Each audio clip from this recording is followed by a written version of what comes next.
আল্লাহ পাকের রহমত ওই বান্দার নিকটবর্তী হয়ে যায়। আল্লাহ বলেন وعباد الرحمن الذين يمشون على الأرض هونا।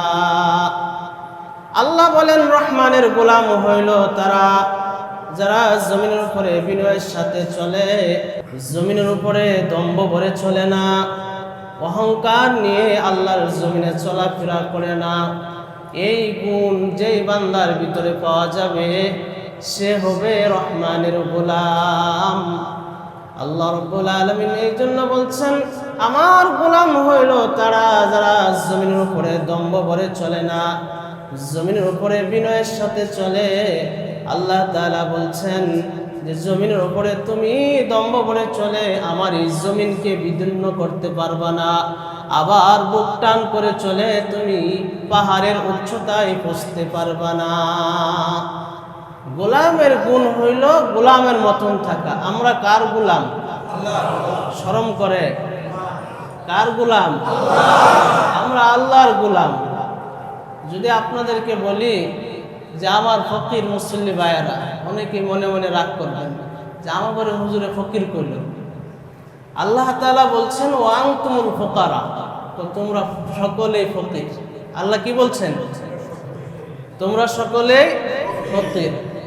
আল্লাহু গানিয়ুন, আল্লাহ হইলেন ধনী আর সমস্ত মানুষ হইল কি? ফকির। আল্লাহ তাআলা রহমানের গোলামের গুণ বর্ণনা করছেন। 1 নম্বর গুণ হইল রহমানের গোলাম জমিনের উপরে বিনয়ের সাথে চলবে, অহংকার নিয়ে তাকাব্বরের সাথে জমিনের উপরে চলবে না।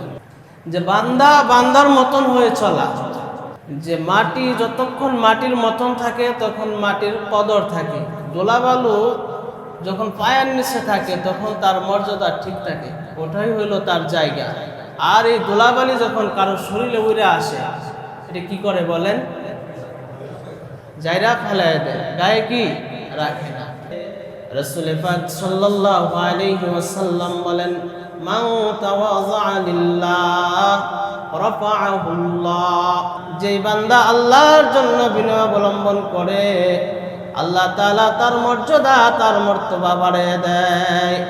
ওমান তাকাব্বারা ওয়াযাআহুল্লাহ, আর যে বান্দা অহংকার করে তাকাব্বর করে আল্লাহ তাআলা তাকে লাঞ্ছিত করে দেন, আল্লাহ তাআলা তাকে অপমান করেন। কেমন অপমান করে? সে মানুষের দৃষ্টিতে ছোট হয়, তুচ্ছ হয়, কিন্তু সে নিজের দৃষ্টিতে নিজেকে বড় মনে করে, নিজেকে নিজে বড় মনে করে, কিন্তু মানুষের দৃষ্টিতে তাকে আল্লাহ তাআলা ছোট বানিয়ে দেন। কেমন ছোট বানিয়ে দেন? যে তার মর্যাদা তার মর্তবা এত নিচু হয় যে এমন কি তাকে কুকুর এবং শকুরের চেয়েও মানুষ নিকৃষ্ট মনে করে।